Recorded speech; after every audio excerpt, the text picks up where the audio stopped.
Morning మార్నింగే హడావిడండి బాబు. ఎందుకంటే school start అయిపోయాయి కదండి. ఇంకా హడావిడి మమ్మీలు అయితే పరిగెట్టాలి కానీ పిల్లలకి కొంచెం హెల్దీగా ఏం చేసి పెట్టాలి. ఎప్పుడు చేసిన ఇడ్లీ దోశ కాకుండా ఇడ్లీలో కూడా కొంచెం హెల్దీగా చేద్దాం కదా అని కొంచెం 2 క్యారెట్లు ఉంటే అవి కోసేసి మిక్సీ పెట్టేశానండి.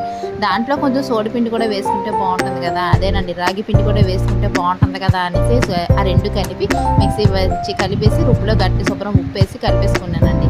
కొంచెం హెల్దీగా ఉంటే పిల్లలకు కూడా బాగుంటుంది కదా తినడానికి. వాళ్ళు కూడా కొంచెం చదువుకోవడానికి కొంచెం విటమిన్స్ అవి అందాలి కదండి. మరి వాళ్ళకి కూడాను మరి ఏ విటమిన్ అది తక్కువ కళ్ళుకు ప్రాబ్లం వచ్చేస్తున్నాయి కదండి చిన్నప్పుడే. అందుకే వాళ్ళ గురించి ఆలోచించి నేను ఇలా చేస్తున్నాను. ఇది కూడా నేను మొన్న రీల్లో చూశానండి, క్యారెట్ ఇడ్లీ ఇలా బాగుంటుంది పిల్లలకి చేసి పెట్టండి అనేసి.